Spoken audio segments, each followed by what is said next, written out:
Good evening and welcome to the Adam Smith Institute. My name is Matthew Kilcoyne and I'm the Deputy Director here. Tonight, we're going to be looking at the results of the elections last week. We've named them somewhat antagonistically the midterms. It's actually a moniker that was handed to by one of the panelists who was running slightly late, Tom Harwood, as part of a bit of a way of making sure that people sort of take notice of the results, but also necessarily see them as being underneath and lower than the general election results. It's a very deliberate political ploy, but they were truly a national affair, coming somewhat midway through the parliamentary term, especially. Maybe we could put the pre-pandemic and post-pandemic eras at separate levels. Joining us tonight, looking at Scotland, looking at the rest of the United Kingdom, looking at Labour's response, looking at the Conservatives' response, and what we should expect of a more interventionist, maybe more left-wing Conservative government is a response to the results seen right across the country, and they were right across the country. We saw results in Llanelli and Lambeth and Lothian, as well as up in Lancashire, as well as many other parts that didn't just begin with L. The SNP got an increase in their vote share after 14 years in power at Holyrood, yet failed to win that crucial majority that they said would hand them a mandate to pursue an independence referendum, no matter how they've spun it ever since. Labour in Wales secured their best ever result as well, winning half the seats at the Welsh Parliament, despite the system being set up in such a way that you're not really meant to win more than half the seats.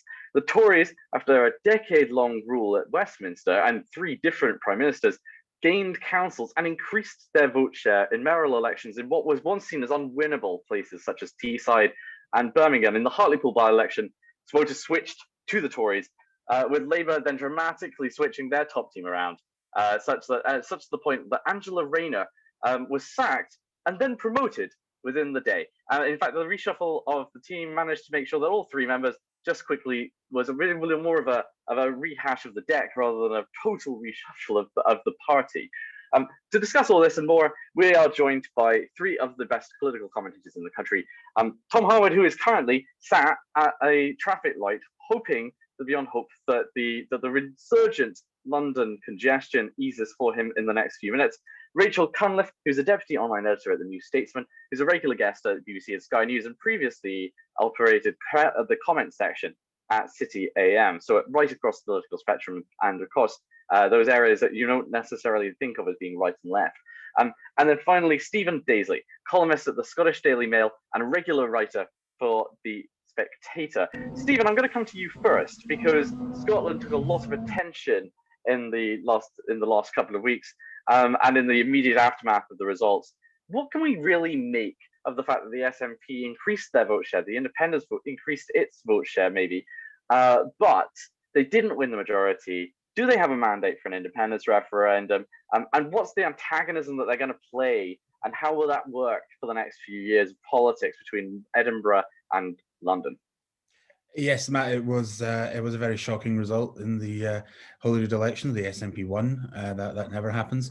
This actually was a remarkable result for the SNP in the sense that, albeit they didn't win that overall majority that they were hoping for, something which only Alex Salmond has done so far in 2011. They did, however, put up their share of the constituency vote. Their share of the regional list vote dipped slightly, but they did increase their seat tally by 1 after 14 years in government. And 14 years that even some within the SNP will admit have not seen the kind of outcomes that they would like to have produced. To put it mildly, there's a lot of concern, a lot of alarm over the educational outcomes, health outcomes, also the management of the vaccine rollout in Scotland. So there was a background to this election. I think if it was happening in Westminster, everyone would have assumed that that government was doomed. Of course, the dynamic is different in Scotland in that the SNP starts out every election with this sort of baked-in vote that is, I would put it at roughly sort of maybe between 40 to maybe to 45% of the country, and that is largely, I would argue, people who support independence, and they will, back the SNP really almost no matter what. And so the SNP sort of starts with that advantage, and they on the night itself, or sort of 2 days later, because we had to have this ridiculous drawn out results process, eventually they came out with 64 seats, one short of a majority. Now that number is important because, of course, during the campaign, Nicola Sturgeon had said, well, this election is about Scotland's choice and Scotland's right to have a choice on a second independence referendum, and if you elect a majority of SNP MSPs, then big bad Westminster can't dare deny the right of the Scottish people. In the end, the SNP fell short by one. However, there's also the Scottish Green Party, which is a nationalist party, and that also increased its seats, went up from 6 to 8. So between the SNP and the Greens, there is a majority across the Scottish Parliament. There's even talk of potentially there being a formal coalition between the SNP and the Greens, and the argument that has been made by supporters of Scottish independence is, okay, well, the SNP didn't get an outright majority, but there is a majority of independence supporting MSPs were returned to Holyrood, and it's undemocratic for Boris Johnson, for Westminster, to deny another referendum. Of course, the counterpoint to that both from the opposition in Scotland, but also the counterpoint from Westminster is, well, the SNP set this criteria, if you like, of winning a majority, which it didn't. And also, some point out that during the last TV debate of the election, Nicola Sturgeon was asked, you say that a vote for you is a vote for to give you a mandate for a second referendum. What about people who want you still to be First Minister, who want an SNP government but don't want independence? And she said, well, they should just vote for me anyway. And so there's a question of, can you really count all of these votes as an endorsement of a second referendum? The SNP's position is that it has a right to go ahead and hold the referendum. It will request what's called a Section 30 order, which is the constitutional mechanism which temporarily transfers the powers from Westminster to Holyrood to hold such a referendum. Boris Johnson has previously said that he's given sort of various sort of different dates. I think 2055 was one of them, but essentially has said that he has no intention of transferring that power to hold the referendum. And so the SNP's position, at least going into the election, was, well, the Scottish Government will simply legislate. There's already a draft referendum bill was laid before Holyrood before the election. The SNP's position is they will simply pass that bill with the majority between them and the Greens, and move forward towards a referendum. And their argument is essentially, if the UK government doesn't like it, they can see us in court. They can either sort of get out of the way or take us to court. And so, it looks like that, just like the last 10 years of Scottish politics has been utterly dominated by the Constitution, it looks like at least the next 5 years is going to be dominated by the same. But potentially we are looking at another constitutional stramash between Holyrood and Westminster. Stramash is a fantastic word, Stephen. I'm actually genuinely, so part of the sort of, I apologize to viewers that my accent is becoming more and more Scotch in a very sort of caricature way. I live with a Scot. I've only spoken to Scots for the past sort of 3 weeks, and I have family from everywhere. So like my accent naturally like flings about, and I've done this before. I've gone on Radio Ulster before. And just let's put it this way: when you start heading into sort of Arlene Foster territory, it doesn't necessarily come across very well to listeners. And I'm well aware of it, and I apologize if I've insulted anyone by doing it. But Stephen, the one thing that I found really interesting is that it's this challenge that the SNP put forward. That Boris Johnson can take us to court if he wants to stop a referendum. I don't think it will be Boris that takes them to court, right? I think there's more likely that it's a civil servant who's being asked to do something illegal that's likely to take someone to court, or maybe a trade union who's likely. Like, what's the realistic response here? Yeah, or potentially a private citizen could do that. And we've already seen a number of these cases that have gone to the Court of Gina Session. Miller, of course, at Brexit. Well, Gina Miller, obviously with Brexit, but in Scotland we've seen private citizens who are on the pro-independence side going to the Court of Session and to try to establish in law whether Holyrood has the political authority to go ahead with a referendum, and the court has consistently said essentially that there is no, that there's no active case or controversy here, because the Scottish government didn't join the case. So potentially you could, we could get a sort of Scottish Gina Miller, a sort of a unionist, either an individual or organisation that comes forward and says, well, wait a minute, doesn't the Scotland Act say that the Constitution is reserved to Westminster, and there has been no Section 30 order, which is supposed to be the proper constitutional mechanism that transfers the authority. Now, important disclaimer: I am not a lawyer, but legal experts that I talk to have suggested, and this has been written up by, for example, one of my colleagues at the Spectator, James Forsyth, that there is potentially, in the sort of to state it in the simplest terms, almost a sort of legal loophole that's potentially been created by some of the Supreme Court Brexit cases that potentially could allow the Scottish Government to go ahead with a referendum without infringing on the UK government's powers. I think that ideally for Nicola Sturgeon, Boris Johnson would just say, okay, you can have a second referendum. I don't want to be in a position of having not just the Scottish nationalists, but also, let's be frank, the London commentariat saying, oh, Boris is sort of denying democracy, and this is a swing towards authoritarianism or something like that. And so the hope is, I think, with the SNP that he will do that. And the problem, I suppose, this is the problem for both sides, is that Nicola Sturgeon could move forward and the UK government could call her bluff and actually go to court, although Michael Gove has sort of repeatedly avoided being drawn on the question of whether the UK government intends to do that or would intend to do that. The other question as well, they could go down the legal route.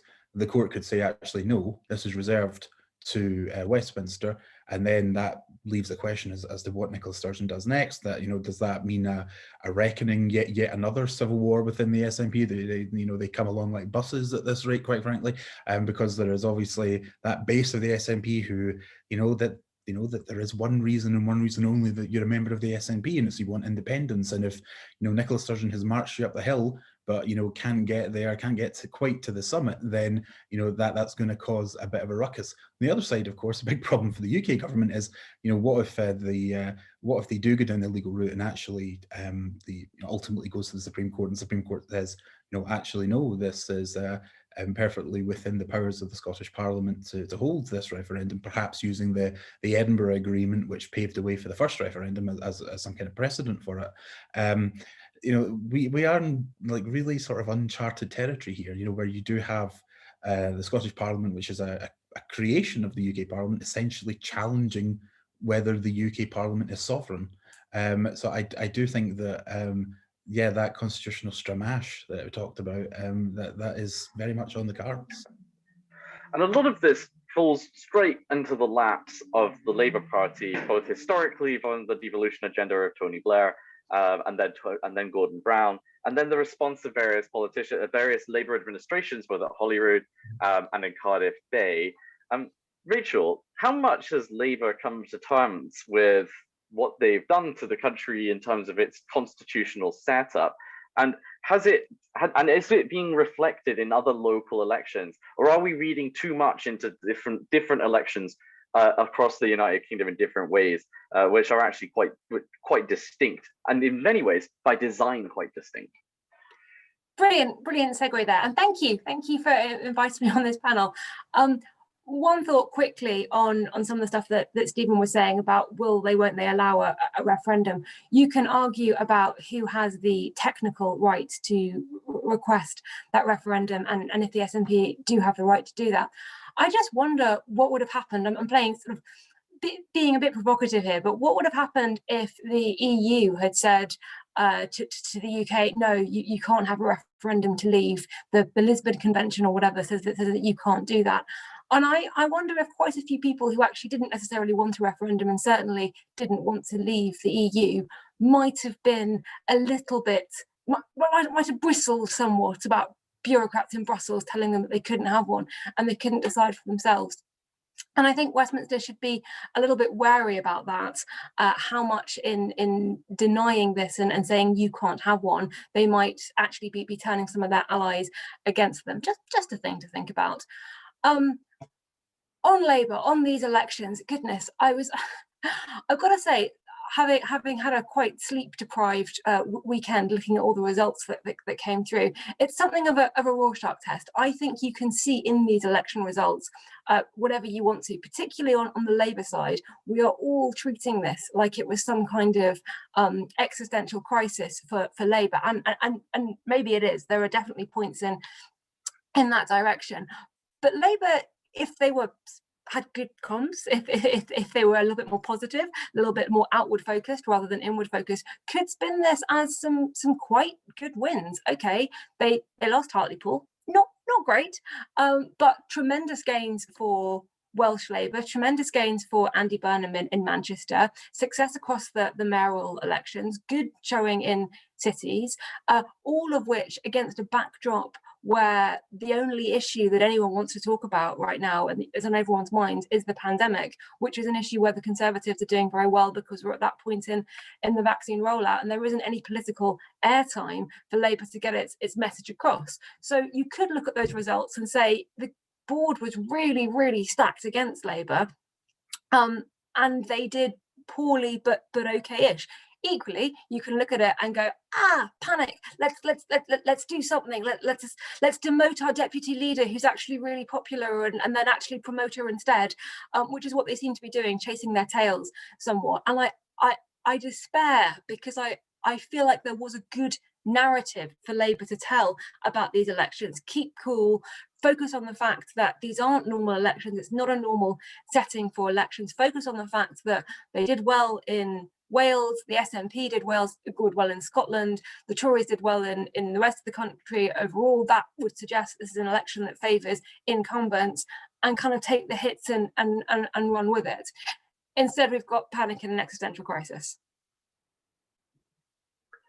Panic and an existential crisis is basically the Labour Party for the past 5 years, right? I mean, fundamentally, whether it's chaos with Ed Miliband and then failing to win a majority with both Corbyn in 2017 and 2019, the Labour Party hasn't felt like it's on the cusp of power in any real sort of big sense until it's across the country. Even when Corbyn looked like he was a threat to the Tories at Westminster, it didn't feel like they were winning Scotland, right? And it didn't feel, therefore, that they were likely to win a majority. What would it take for the Labour Party to become a truly national party again, and win in cities, but also win in the nations as well? And is there one nation or is there multiple nations? That's the other question that I think the Labour Party probably needs to get a grasp on. Well, you asked what would it take, and I said 20 years.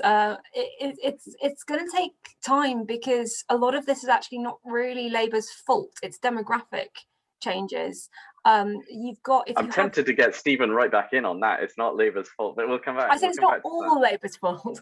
But no, if you have as a party, you are very popular with young people and young people go and live in cities and don't go move back, then you bulk out your votes in cities, and the towns where those young people came from demographically skew older, skew towards homeowners, skew towards all the demographics that generally favour the Conservatives.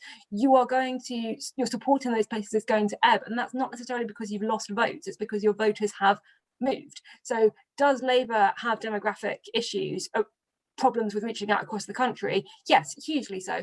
I would argue that is not as much about geography as we think it is. It's about age, and it's about where people move to. I don't think Labour has lost towns in quite the way that the narrative goes that they have. That doesn't help them win unless the voting system changes, which, let's face it, it's not going to. And it certainly doesn't help them win in Scotland. What might help them win, again, in time, is the fact that the issues which motivate those groups that vote for Labour to vote for Labour are not going away. The Conservatives are not really offering anything to younger people. Their big house building programme isn't happening. Over time, if they don't fix those fundamental issues, those voters will start to outnumber the ones who vote Conservatives. Now, that's not really helpful for this generation of Labour. And I think that the problem that this generation of Labour, and I think for the next 5 to 10 years, really faces is deciding what it actually is and what it wants to be, which it hasn't really got clear. The Corbyn project obviously inspired a lot of people. It also put off a lot more people than it inspired. Keir Starmer doesn't really put off that many people. He doesn't inspire anyone either. And Labour, this iteration of Labour have in Boris Johnson the perfect opponent, or the perfectly bad opponent, the worst opponent they could possibly have. In that Boris Johnson doesn't really have an ideology. His main aim as Prime Minister seems to be to keep being Prime Minister for as long as possible, which means, like the Blair government, he's more interested in doing what's popular than in shaping the country towards his ideological vision, which puts Labour in an impossible position because they can't oppose him on the basis of ideology because there isn't any. So they have the option of either agreeing with him, which means they're not in opposition, or disagreeing with him, which means they are deliberately going against what is de facto popular, because if it wasn't popular, he wouldn't be doing it. That's quite a difficult opponent to fight. And maybe the best thing for Labour would be if Boris Johnson is replaced by somebody who does have more of an ideology, at which point they'd actually be able to oppose it. Fair enough. I mean, Tom, I was going to ask this actually. Which version of the Conservative Party won in each of the places that it won? You know, Ben Houchen's Conservative Party is a very different beast to the one that's sold to in the home counties. Is there one Conservative Party? Have the British people been duped into believing there's one brand? And how does this reform into a single national campaign in 2024? Well, it's interesting. There are a lot of people in Westminster who want to write about what Ben Houchen represents. And they want to suggest that Ben Houchen is some sort of massively sort of left-wing Tory. He was elected for the first time in 2016 upon the promise of nationalising an airport. But actually, if you talk to Ben about what he represents, it's not about this sort of left-right vision. It's about pragmatism. And I think if there's one word that you could describe the current Conservative Party with, whether it's Andy Street, Ben Houchen, Boris Johnson, they would probably define their worldview, their ideology, not in terms of philosophy, but in terms of pragmatism. And I think that's a very hard circle to square for any sort of opposition. And particularly for people like the most popular mayor in the country, Ben Houchen, or indeed other Conservative success stories, they really have been very hard to pin down in terms of any sort of ideology whatsoever. And they'll go issue to issue, picking different strands, different approaches, depending on what they think is right at the time. And that's very, very hard to create a case against. So I very much agree with Rachel in terms of finding it very, very difficult to create a narrative against this government. But then again, if we look at history, and if we look at the previous Conservative governments that have done very, very well, I mean, the first term of Margaret Thatcher can't be described as anywhere near as ideological as her second term. I mean, some of her most popular policies was, cutting the market price of houses to sell it to sell council houses to people at cut market rates. Is that a free market policy? Is that a state subsidising policy? I mean, we can't really tell particularly well. We can't fit these into particularly small ideological boxes. And in that case, I think that the historical strain of the Conservative Party has never been a rigorously ideological one. It's been a tremendously pragmatic one. And that's a very, very hard thing to come up against. So you're right, in terms of, I know that Ben Houchen and Andy Street would declare themselves to be pragmatic rather than ideological. But we know that the road to hell and Hull is paved with good intentions, but only one of them is warm. Like, the results are what matter here. And if the airport at Teesside continues at its rate of losses, in the same way that the airport at Cardiff, nationalised by the Welsh Labour Party, and used to be demonised, of course, by the Conservative Party as a waste of money, is also continuing at the same loss. Like, how do we not sit there and judge them the same failure? Just because one is done by a Conservative Party and one is done by a Labour Party, is this not new tribalism that's wrapped up as though it's being, as though it's populist in some respect? It's not populist to waste people's money, is it? Surely, Tom?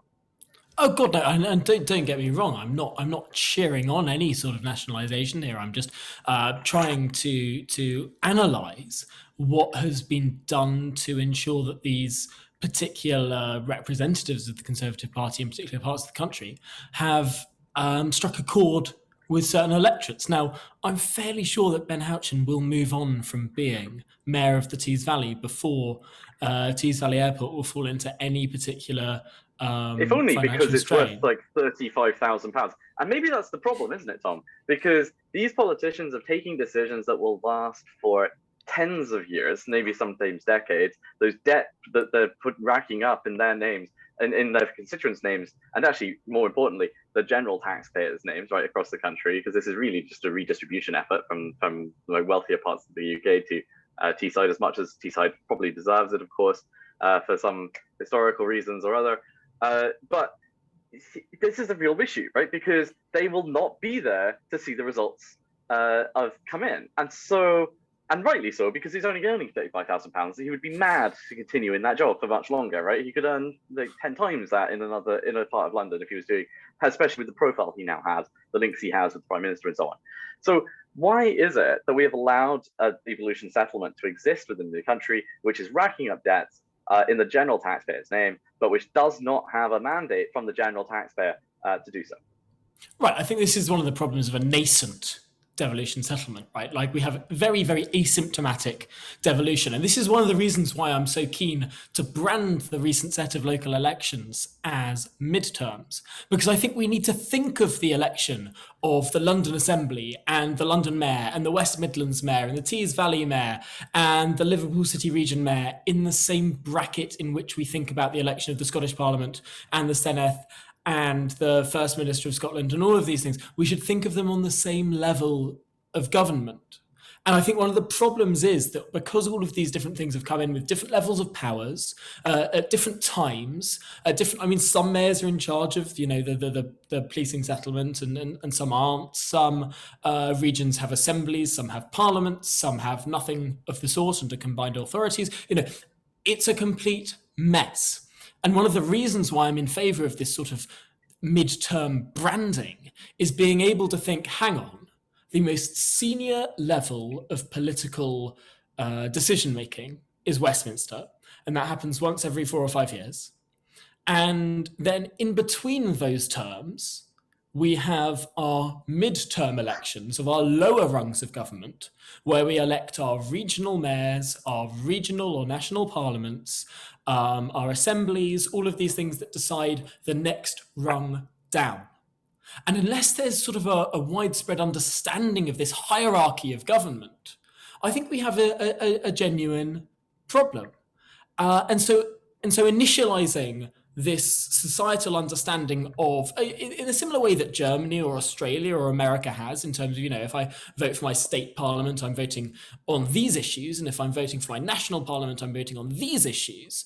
I think we need to really embed that within the UK populace, because at the moment, I think a lot of people in London are going to vote for the Mayor of London thinking they're voting on, healthcare policy, how much nurses get paid, or European policy, what our relationship with the EU is. And obviously these aren't issues that the Mayor has any control over whatsoever. And yet, if we have a greater understanding of the powers of what these devolved administrations actually do, and we go through various political cycles with understanding what this election is about versus what the parliamentary elections are about, what the Westminster parliamentary elections are about, I think we get a greater understanding and probably a greater sense of buy-in, and therefore a greater sense of accountability for what it is that these politicians are actually doing.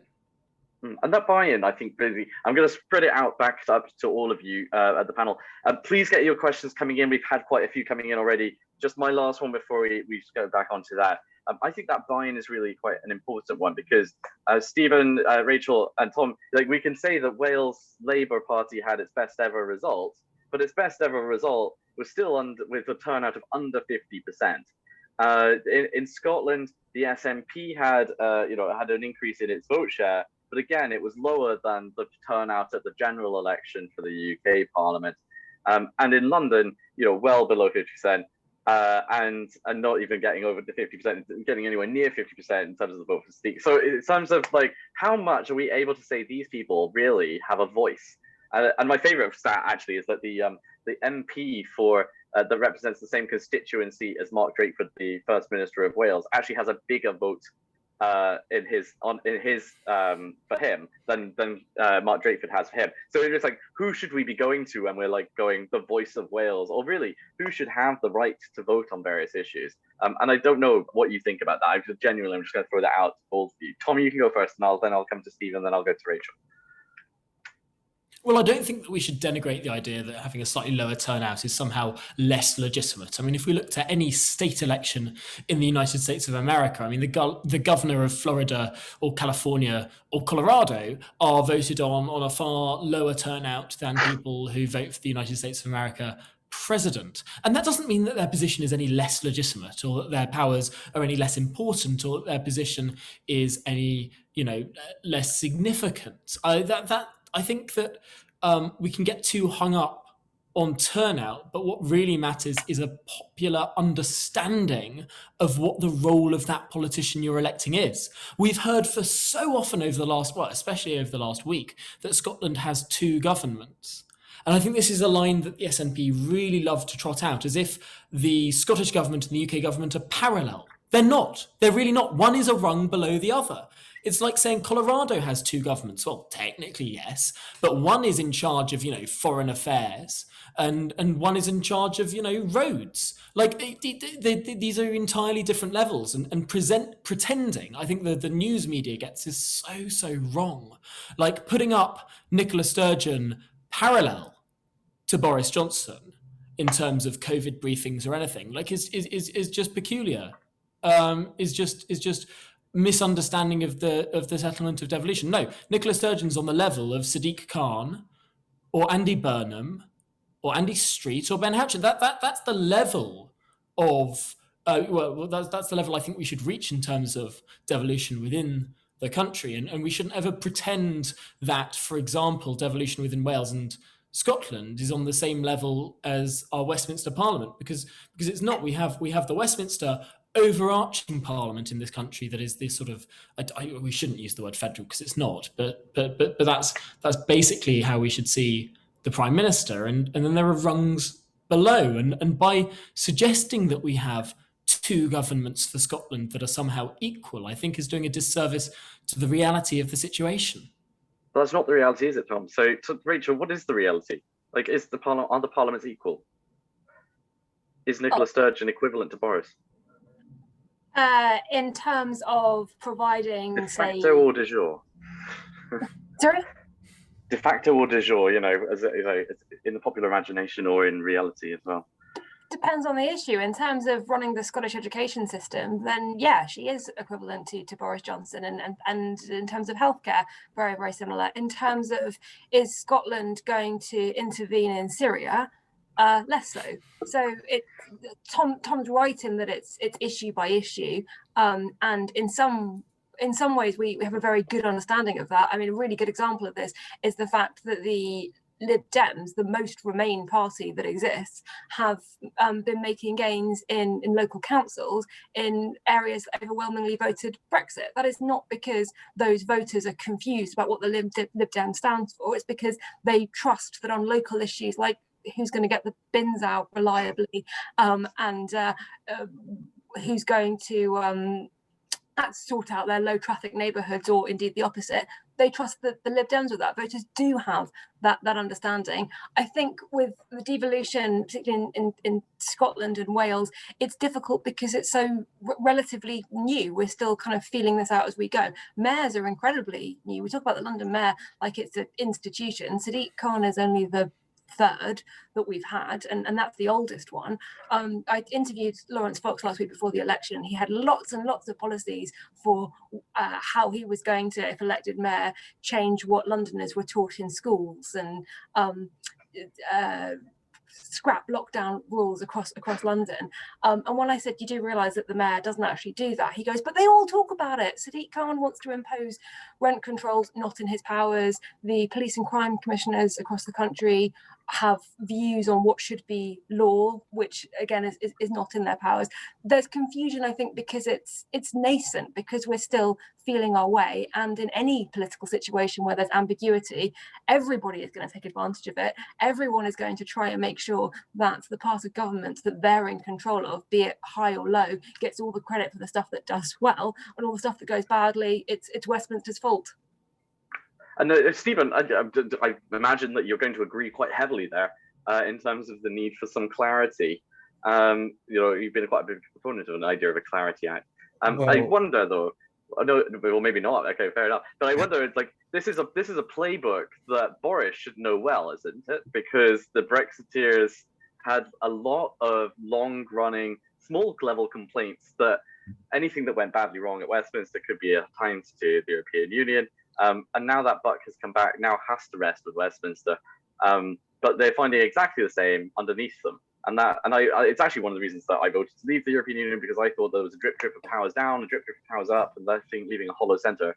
But now I wonder, sort of like, are we just going to end up with, a constant antagonism down and an old state that's already there? But you go ahead, Stephen. You disagree with me on the idea of clarity in the Constitution. I'm looking forward to this. Well, I don't. I mean, I should say I'm in favour of a new Act of Union rather than a Clarity Act, because I think a Clarity Act essentially creates a sort of test for supporters of independence to meet, which they will then just go in and meet. I think it's sort of volunteering. Here's how you dismantle the UK. Whereas I prefer a new Act of Union because I think it will strengthen the UK. What I think this discussion has shown, though, is the problem with devolution is that it's British. It's incredibly British.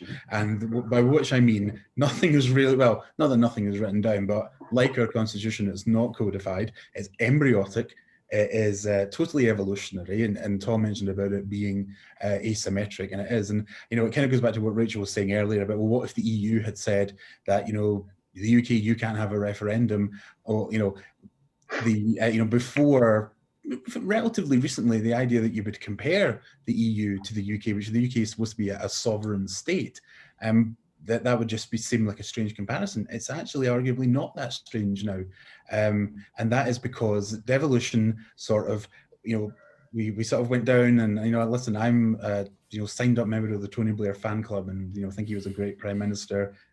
Don't say anything, Tom. He was, but. The problem with devolution is that it was very idealistic, and it was sort of rushed into with, it was part of the modernisation agenda. Look how we can modernise and democratise in Scotland and Wales. The problem was that it was done asymmetrically, and not enough regard was given to how it would affect, for example, England, and how it would affect the Union overall. And so there are serious questions about where does power lie. And we saw that during COVID, where Nicola Sturgeon's out every day giving the briefings, and I know because I heard about this, that in Downing Street there were shall we say very senior figures in Downing Street who only learned about certain powers that had been devolved to Scotland because Nicola Sturgeon was exercising them during COVID. And emblematic of that, and something that sort of played out in public, was the Prime Minister suggesting there was no jurisdictional border between Scotland and England, which is a legal nonsense. Of course there is. That's why Scots law exists. But the problem is that there is a lack of, you might say, clarity. The UK is essentially wedded to this kind of concept of parliamentary sovereignty, which was one of the arguments behind Brexit.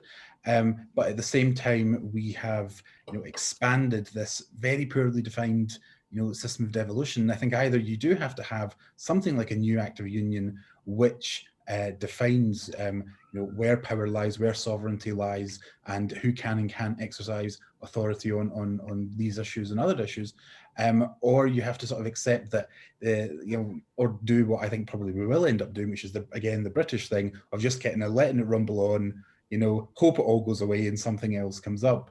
I don't think that's going to work in the long term. I wonder as well, you mentioned the idiosyncrasies of like the devolution being very British, and the border there.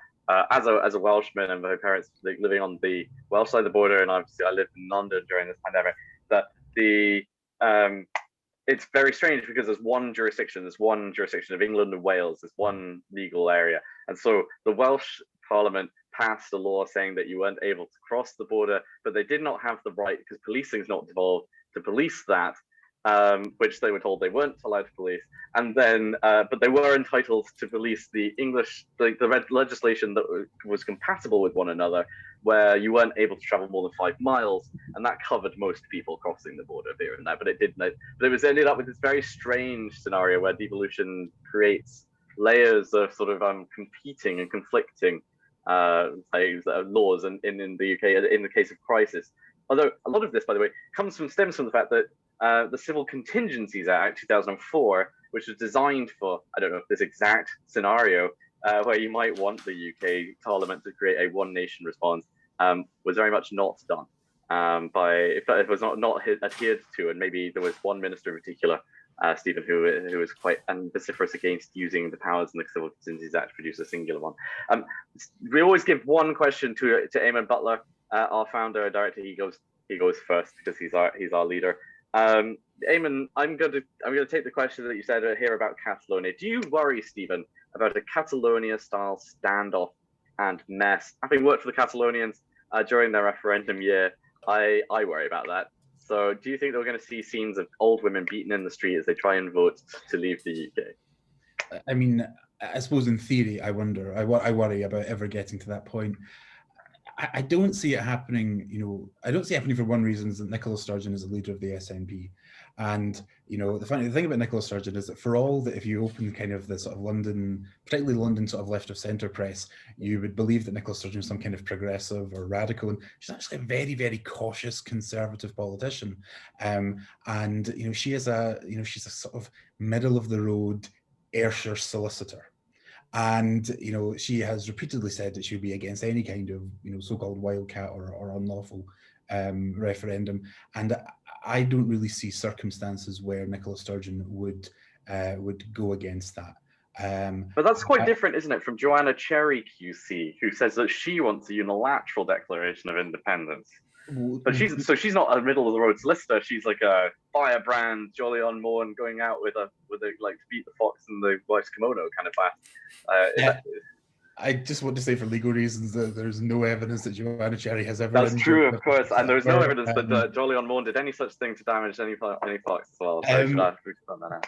I mean, you raise the point of Joanna Cherry. She is one of the people who SNP politicians who sort of particularly took an interest in the Catalan standoff in 2017, and yeah, she's one of the people, I suppose, because of her legal background, who is arguing that the Scottish government should challenge this idea that Westminster is sovereign. I think again that Nicola Sturgeon keeps talking about this phrase, gold standard. And the gold standard is supposedly the 2014 referendum. It was agreed between the two governments, and I will pick Tom up on something quickly, but Scotland has two governments. That phrase was used by Ruth Davidson long before it was ever used by a nationalist. It was used by David Cameron. Oh, it was used by Michael Gove as well. Oh, I absolutely. When unionists and partitionists use it, I think it's a terrible, terrible phrase to use. Partitionist is a very Matt Kilcoyne word. I think that Nicola Sturgeon is not someone who's going to want to go against the kind of precedent that was set by 2014, which was a kind of a clean referendum, and it was. I mean, there was some ugliness around it, but it was, it was peaceful. It wasn't comparable to what happened in Catalonia. However, there are sort of elements within the SNP, and I'm not talking about Joanna Cherry here. I'm talking more the grassroots of the SNP, and maybe some of the people who were kind of drawn over to vote for Alba, Alaba, I should pronounce it Gaelic correctly, who do sort of, and Salmond himself is talking talked in the past about the idea of UDI, and has sort of raised the prospect of that. So there are those who don't necessarily, think that Nicola Sturgeon is too cautious and is, cawing canny, as we would say on this. The question, for me, and I have to say, I remember watching those scenes. In fact, it was actually, I think it was actually the Tory conference where everything went wrong for Theresa May. Like, I remember watching it. We were in Manchester in like the press room, and like on one screen was like Theresa May with like the letters falling off behind her, and the other scene was like CNN, and it was like the Guardia Civil in Barcelona were just like knocking hell out of like voters, and it was, oh, this is an exciting new development in politics. And my first reaction to this was, as someone who doesn't support separatism, at some point you've got to think, you can't allow yourself to get down that far down the road. Now, I don't think Nicola Sturgeon ever would, and also I don't think Boris Johnson obviously wouldn't want to go there. But I think that you have to answer the question of, well, if there isn't going to be a referendum, or the Westminster's not going to allow one, but yet you have this sort of 45% or whatever it is of the Scottish public who say they want a referendum. Alex Salmond spoke in the campaign about the idea of peaceful, I should stress, street demonstrations. So what happens when we maybe start to get peaceful protests, not just in Glasgow and Edinburgh, perhaps in London, demanding Scottish nationals going down to London and demanding a referendum and marching. What if we start to see maybe acts of civil disobedience? I think you do have to sort of think this through as to, well, if there isn't going to be a path towards a sort of legitimate referendum, then what kind of sort of perhaps less mainstream views is that going to bring out? And of course, the legitimate path existed in 2014 and came about because of a Conservative coalition with the Lib Dems, Rachel, and also then the SNP winning in 2011, and David Cameron making an arbitrary political choice that it provided a mandate, and convincing the Parliament to vote with him. Rachel, the mandate, so the path that's been seen since then by voters and the SNP leadership has been that the Labour Party will not win a majority at Parliament in Westminster without their support, without their at least sort of confidence and supply arrangement. And so my question, I suppose, therefore following on from that, is like, how toxic is that to the Labour brand with people who consider themselves British voters first in England and Wales, and does that have a sizable effect on their vote share? We know that the Tories went big on posters for it in both 2017 and 2019. And then on top of that, I suppose, what is the real threat to the Labour Party? And this comes from an anonymous attendee, in terms of like the Lib Dems cutting majorities in the home counties, the Greens taking seats in Sheffield. The largest areas where they have the largest vote share majorities are the seats where they have the lowest turnouts. Are they at risk of being totally routed? So on the first one first, I think I remember that those posters that they did of Ed Miliband in Alex Salmond's pocket, and that felt very sort of evocative at the time. I think the situation's changed slightly, and this is a thought experiment. If the question wasn't Scottish independence, if the question was English independence, and let's take Wales and Northern Ireland out of it for a second, but if Boris Johnson said, actually, I think England should be independent and we're going to give the people of England the right to decide whether to get rid of Scotland, can you imagine the howls of rage from the SNP and north of the border? I think there is a misconception that everyone in England and the rest of the UK believes in the union as much as the establishment Westminster parties believe in the union. I'm a unionist. I believe in the union. I also think that we've in the years that we've been having this debate, people in England have become much more aware of Scotland's economic position, and also the amount of airtime that this debate has taken up. And some are perhaps maybe a little bit more fed up with it than we give them credit for. And so I wonder whether there was an election and that was an attack line of Labour will side with the SNP and we'll get that referendum. I think the result might just be a shrug. I'm not sure if the constitutional issue matters as much to voters who aren't in Scotland as it does to to Scottish voters. All of that depends on Labour having a charismatic leader, a strong vision for the country, something that it can offer other than being not Tories. And I think Labour has been trading on being not Tories for so long, it's forgotten that actually the Tories are quite popular at the moment. And so that's not really an argument. And I think that's what you're seeing with the Greens and the Lib Dems eating into vote shares. With the Greens, they've actually been, I think, relatively successful in that they've made tackling the climate crisis a Conservative policy. They have moved the argument, which as a campaign movement they've wanted to do. I think that voters aren't as stupid as everyone thinks that they are, or treats them as in Westminster. If you had a Labour Party that was capable of winning elections, you would get less of that fringe support to those other parties to the left of them. And actually you saw it in Scotland. What's really interesting for me with the Scotland election is if you look at some seats where they were close, there were SNP marginals with Labour or the Conservatives as the second party, the amount of vote switching that went on, Labour switching to Conservatives, Conservatives switching to Labour, which they do not do anywhere else in the country, just to keep the SNP out. The level of tactical voting, I think, tells you that when voters realise something is at stake, they are prepared to be very pragmatic. And I think if you had a Labour Party that was appealing, you would get people being pragmatic rather than voicing their dissatisfaction by siphoning their votes off to the left. Okay, and I suppose the question that I'm actually really interested by the idea that they are defining themselves as not Tory. Certainly it's in the messaging about the NHS. Certainly it's in the messaging about, like, well, quite literally everything. Tory is an insult as well as a descriptor, I suppose.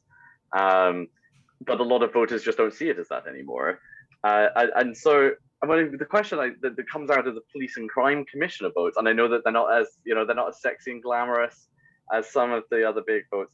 But I think it's a question that came in from Cameron Kinch, is that does the panel think that the media are underestimating how much PCC elections tell us about how the country feels on a given topic, where the Tories won 30 out of the 41 PCCs in play in England and Wales. When you get down to the nitty-gritty on a topic-by-topic basis, the party of law and order appears to have won pretty solidly across most of the country there.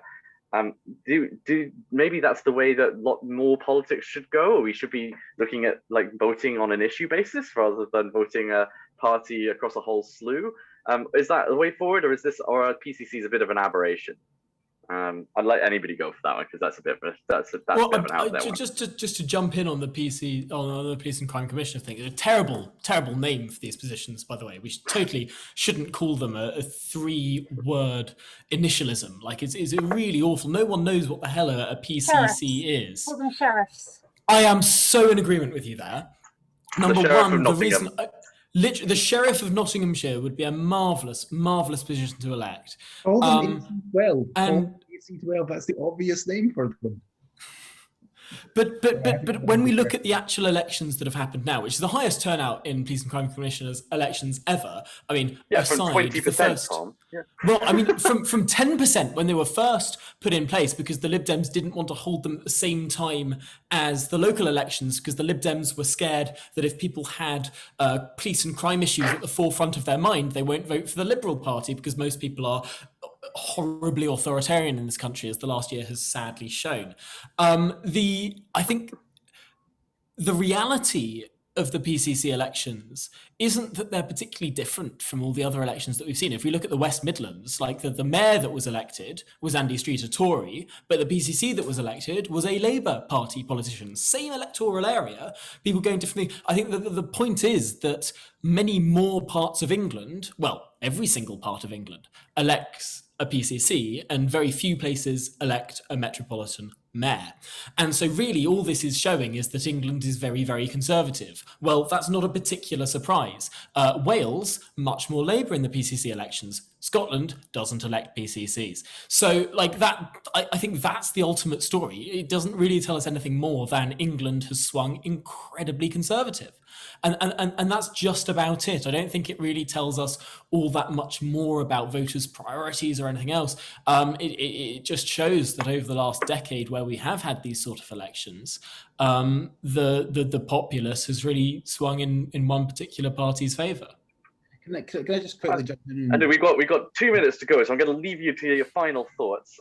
So Stephen, you go first, and then you can win.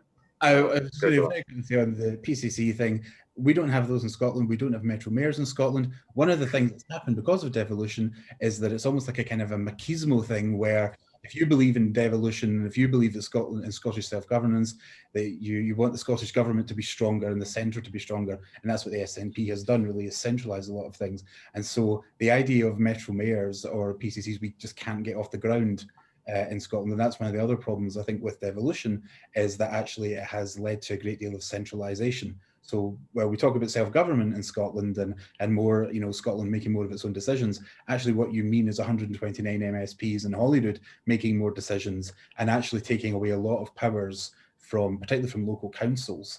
And there's a great deal of grievance over that. And in terms of the overall, what you insist on calling midterms, even though they're not midterms, I would say I think it is a disparate picture across the country. But you know, incumbents did well.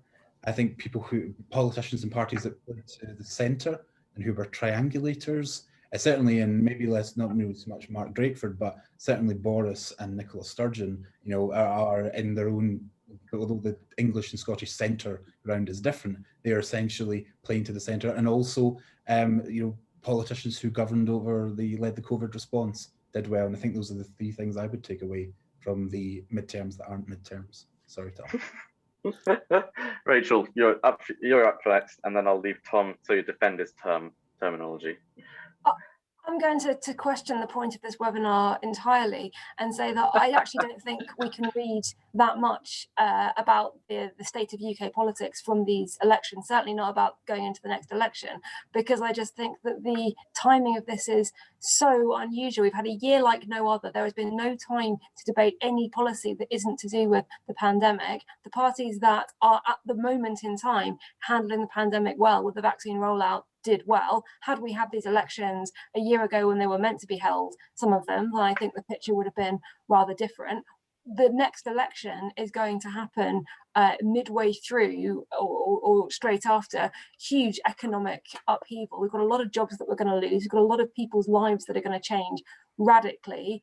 I don't think we can read into this. That doesn't mean that I think Labour have got an easy ride, because they don't. And as I said, they need to have some kind of vision. But you can't coast on the success of vaccinating the population for the next 3 years. You just can't. And I feel like we are all looking at the details of this and going, voters voted this way because that's how their feelings have changed radically. No, they're feeling cooped up and confused, and maybe they can go outside and maybe even they can hug someone this week.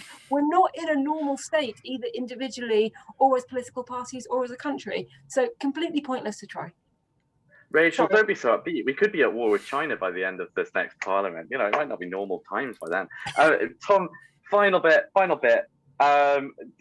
Defend the concept of the midterms at least. I think, in my book, I'm sort of with Rachel. I think that's a bit of a you've termed these in a very politically charged way to try and diminish the title of First Minister of Scotland. Diminish the title? No, I'm sorry. Can we just have a look at the polities that we're discussing here in the midterm elections? London has twice the population of Scotland. Sadiq Khan is the person where the most people in this country can vote for them. It goes London with 10 million-ish, Scotland with 5 million-ish, and then Greater Manchester and the West Midlands, each 3 million, larger than Wales. I mean, we need to put this in context, and I think that's that's the largest point that we need to build. I'm almost of the opinion of this John Prescott federal UK position, right, where you had a Northeast Assembly or like an East Midlands Assembly or like whatever. I mean, I'm not quite there. I'm not quite there, but it makes a hell of a lot more sense than this asymptomatic devolution settlement that we have, where different parts of the country have incredibly different levels of power, and some parts of the country that are incredibly populous elect less powerful polities than parts of the country that are far less populous. I think that it's an incredible mess that we've been left with through successive governments that have failed in rising to the challenge of delivering something that is actually just intuitive in how our country works.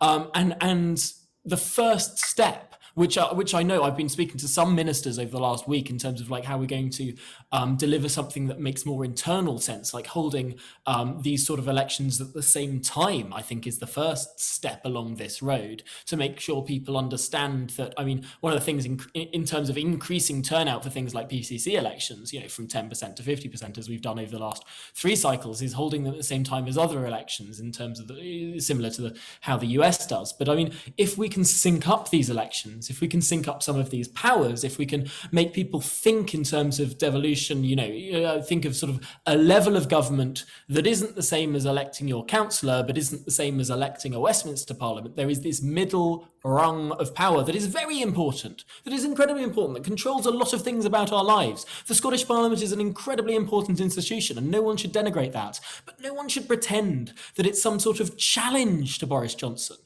No one should pretend it's some sort of challenge to Westminster. It's not. It's a different complementary system to the UK Parliament. And I think that one of the ways that we deliver that is through terming things like the midterms or syncing up elections and all of these things. And we need to think about many, many, many more ways to deliver a greater public understanding about the levels and hierarchy of government. I think Tom there is making the case for London independence.